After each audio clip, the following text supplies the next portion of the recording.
this thread is pretty short and this bolt's pretty long.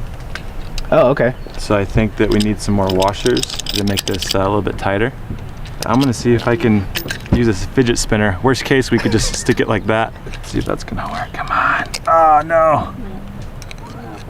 So close. Should you just send somebody to Home Depot? Hang on. Okay, we could use the middle one. Oh, really? Okay. No way. That is the that is the coolest Fidget spinner saves the day. So glad I bought these for my kids. Oh my gosh, yes. Oh, nice. Yeah, that's... Ain't going nowheres. Okay. There we go. How's that feel? Good. That is so awesome. It's even centered too. It's like, so it's even aesthetically pleasing. Hey, I'm Josh Gibson from 360 Video Academy. Thanks for coming today. Hey, I'm Chris, Cinechopper Drone University and Cinechopper. Flying the VR rig today on the Alta Free Fly. And this is a custom setup with a fidget spinner. Yeah. Acting as a washer.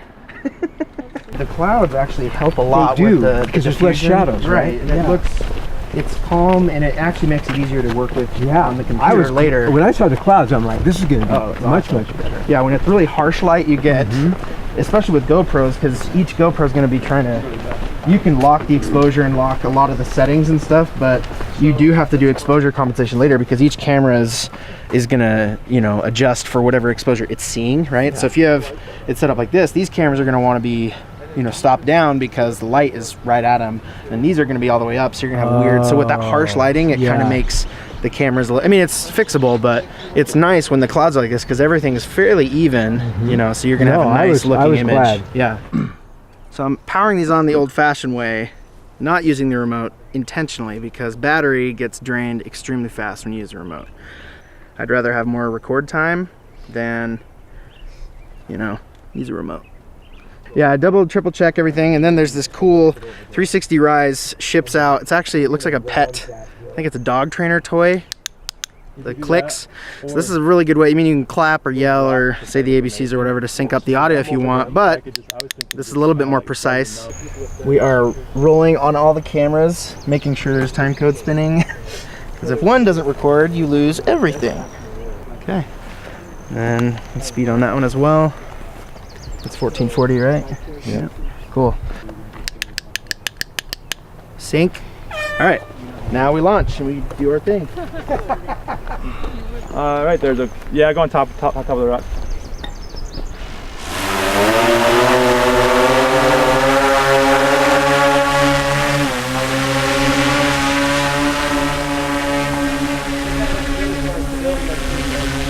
Cool.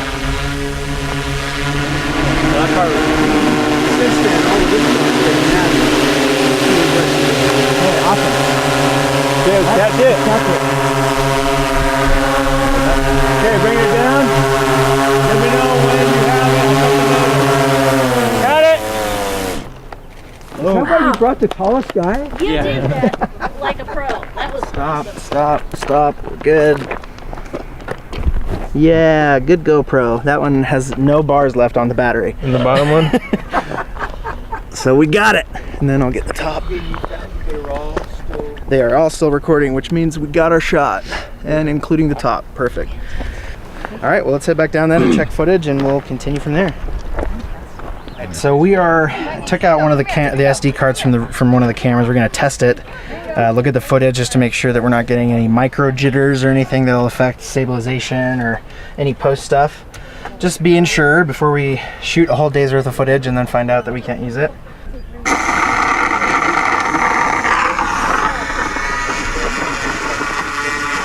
That looks good to me. Looks good to me.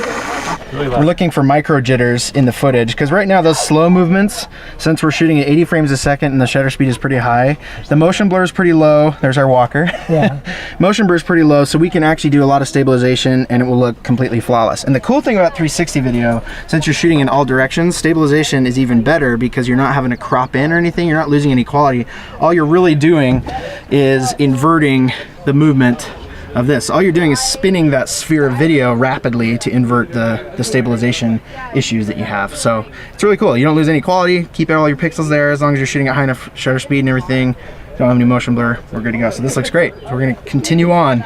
So I'm gonna switch batteries up since GoPro batteries are not super long lasting, and I like to switch them when one or more of the cameras have no battery, because trying to deal with like which one's low, which one's not, making sure they don't turn off or something can kind of get annoying. So it's good to try to get them all synced up, sort of. This is the glamorous part of the process. Now I'm charging the batteries that we have. There's definitely more glamorous ways to do this, but what I got is just USB batteries. This is an Omni Charge. This has about 20,000 milliamps in it. This one has about 24,000. This is from Lyman Fuel. But basically just USB batteries with these little charger bays, three batteries wide. You can charge at a time. You charge them about an hour or so. So I've got like 30 or so batteries, and I cycle through them. Here's our beautiful rig. It survived the heli shoot. Today we actually get to use all 10 cameras. We previously were just using 9 because of the heli. And we actually mounted it upside down from the heli, if you remember, like this. So we had 2 cameras on the bottom shooting down, or 1 camera on the bottom shooting down, and then since these were obscured by the actual drone, we wanted to just throw 1 camera on top of the drone to film all the stuff up top. So, and it actually worked really well as far as stitching goes, but we just lost 1 camera's resolution, which is not a big deal. But since we're just shooting static today on this, it's going to be really easy to shoot with all of them. So should be cool. And this is a really well thought out rig for this, because you'll notice there's 2 cameras on the bottom here, and these are perfect for capturing stuff on a tripod, because you're shooting at an angle like this and you're getting 170 degrees obviously, so you're going to be able to see this tripod all the way down. But since you're stitching at slightly different parallaxes there, you'll be able to stitch this out mostly, and then you'll just have to paint out a little bit at the very bottom. So pretty simple setup, makes stitching simple and straightforward. And then yeah, excited to get started. Oh, and today I'm excited to debut, where is it, this guy. I'm gonna try this today. This is usually not something I do because of battery issues, but since today we're not gonna be on a drone, and I'd rather actually save a little bit of SD card space today instead of battery, because we can always charge batteries, I decided to go with this so that I can start and stop right after the take and have nice clean cuts. It might make syncing a little bit easier. It's not, this remote unfortunately doesn't guarantee to start, you know, all 10 cameras or all how many cameras you have precisely at the same moment, unlike a gen-locked rig that has like time code. But it does start them all for you, so you don't have to do that thing I was doing on the other videos you saw, where I'm starting them all manually and then stopping them all manually, turning them off and turning them on all manually. So the nice thing with this is it allows you to record, stop recording, turning on and turning off, powering on and powering off all the GoPros with 1 button.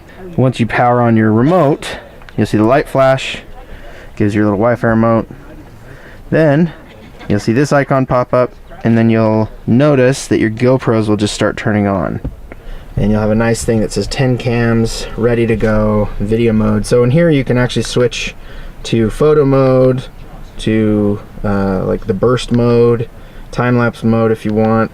And then the default modes is the video mode. You can set those up on the camera. But yeah, you can change modes very simply. Obviously you can hit record and start. And then a great thing, even though the wireless is on, you'll still be using a little bit of energy. If you're in between shots, you can just power it down like this by holding down the mode button. You'll see it power down, and then you'll notice that the GoPro's screens all turn off. Boom, very simple. You don't have to worry about it. So there you go. Most complex tutorial of the course right there. A common trick, thing to make it easy for you in the end when you're doing post and stitching, is to have your subject matter as far away from the camera as possible, and that will help you. You can always, especially with a camera like this where you have We have 7 GoPros just on the horizon here, or around the perimeter, if you will, of the rig. So we have a lot of overlap, which means we can get a lot closer to the camera rig without having any stitching problems. But it does make it a little bit simpler to just have your subjects farther back if possible, which is what we're going to try to do today. But another thing to remember while we're talking about this is with 360 you can't technically frame your shot, but with cameras or with your action, you want to try to stay in one camera's field of view, or in one camera's field of view as much as possible. You can always move and stuff, So should I say, but if you're getting close to the camera rig, you want to be right in the center of one. You want to try to avoid getting right in the middle of a seam line, so you can direct your subjects and the people that are going to be in the video to focus on trying to stay in one camera's perspective and one camera's view. I mean, this is 170 degree, about, you know, roughly 170 degree field of view in all directions, so it's pretty hard to not be in one of the cameras, but if you can center yourself up, all the better. All right, so for this shot, it's a little bit more complex. We've got 2 areas of action going on. We've got one here, this rock face, and the professor's gonna walk over here, and we're gonna see that rock face over there as well. So in order to see both of those, since one GoPro can't really, I mean, it technically could, but I'm gonna go ahead and frame one over here and have another GoPro focused over here. So you can see I've got this GoPro pointing mostly there. I mean, it's pretty much capturing that stuff. And this GoPro is gonna be covering that over there quite a bit. Then of course we're gonna be seeing all the beauty behind us here. But that's just another way to kind of frame up your shot when you're planning. And again, it's not required. You know, if you shoot something and you forget to aim your GoPros, it's all right, you can still fix it. But as far as making your stitching as simple as possible, that's how you want to do it. You want to basically make sure you're framing it up properly like that.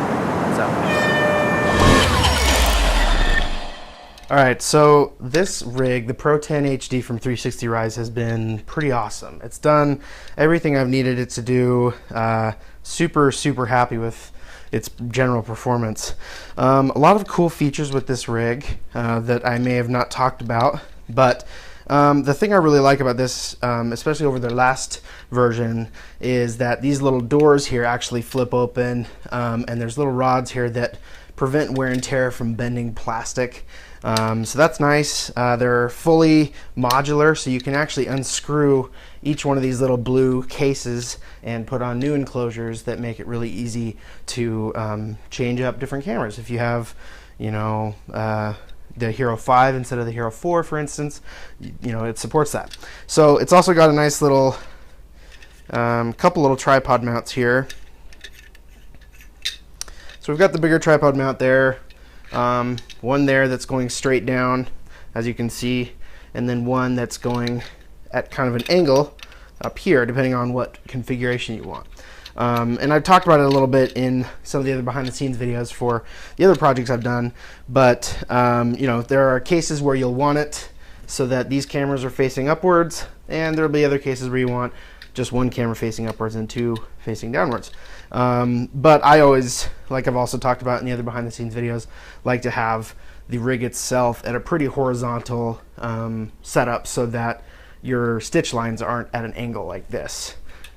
You can always fix it and make it okay in post, but you want to try to make it easy on yourself. So it's got this nice little thing here too. I don't even know what you'd call this little adapter. It adapts from the 1/4 inch screw here to the smaller 1/8 inch, I believe, is what that is. So that's really the cool part about 360 Rise products, is a lot of it is modular. So if you take off all these parts, all these blue cases for the cameras, enclosures for the cameras, you're just going to be left with this really awesome, you know, well-built metal core that you can then screw on whatever else you want on top of it to make it completely modular. So for these shoots, I opted to go for the 10 camera setup because of having more resolution, having more data to work with. But another important thing that I really value is the quality of your pixels.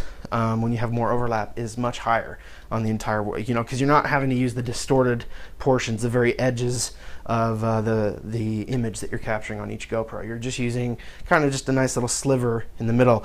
This also gives you a lot of options and ability to mask out things easier with Auto Panel Giga, and it gives you more options to choose which camera you want to use for which scenes, since you have so many more GoPros than the normal standard kind of 6 camera setup, or even 4 camera. 7 cameras when you start getting into these kinds of benefits. Basically, it's a nice hybrid, the 10 camera system, between going, the full 24 camera systems to the 6 camera system. So this is a great setup. I loved using this on the couple projects that we've just done. I'm excited to try some other 360 Rise products. If you want to buy this rig, all you have to do is follow the link below, and it'll take you right to the page where you can check this out, and you can see all their other products as well.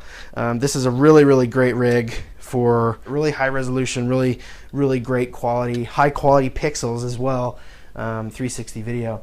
Another benefit I really like about this that I didn't utilize in my shoots, simply because I didn't really feel the need, but with this is, since it's so modular and open, when you put a GoPro in here, you have plenty of space for cords and cables, so you can actually have your power management external if you want. It does add weight, obviously, if you have a USB battery and a bunch of cables and such, but it allows you to have that option. It's not enclosed, it's not anything like that. The only other thing to remember with this is it's not waterproof, unless you have the Hero 5 enclosures. So these obviously don't allow for the entire waterproof enclosure to be inserted as well. So it's just the Hero 4 Black cameras. So just keep that in mind. But if you do want waterproofing, you can easily upgrade this, or basically buy this, just the core if you want, and then put in or put on Hero 5 enclosures and throw Hero 5s on there, because those are already waterproof as is, straight out of the box. So it's a great rig, very lightweight, worked great on the heli shots, as you could see. So it's super versatile. We did heli shots, we did static shots on the ground, did everything we needed to. So I couldn't say enough good things about this. The reason I really like 360 Rise is they build great products, but they also build products that are customizable, modular, and allow you to do a lot of different things based on your project needs. So as an example, I could take all these enclosures off and buy new cheap enclosures. They're just plastic. I don't need to buy a whole new, several $100 rig. I can just get enclosures that support different cameras like the Hero 5, or I could get enclosures that support like SyncBack Pro, for instance. They're a little bit deeper, but they support the little SyncBack modular device that plugs on the back of Hero 4 cameras that will give me gen-locked sync, and the ability to control all the cameras at once with their own proprietary app and stuff like that. So it's really flexible. 360 Rise allows you to do all those things. They're very open with partnering with different companies and stuff, and that's something I really appreciate, is they're pushing the boundaries on allowing regular people, regular creators, maybe without multi-million-dollar budgets, to go out and really customize and set up their rig and build the tools that they need and that they want to capture amazing 360 video content. Thanks for watching so much, guys. There's more to come. I've got a bunch of cool projects in the pipeline. Follow us on all the social medias down below. Check out our website. We're going to be updating the blogs here pretty soon. We're always going to be having new product recommendations based off of the work we're doing out in the field. And if you want to check out 360 Rise and maybe pick up one of these rigs for yourself, go ahead and check out the link down below. But again, thanks for watching, guys. This is Josh Gibson with 360 Video Academy. I'll catch you next time. Thanks.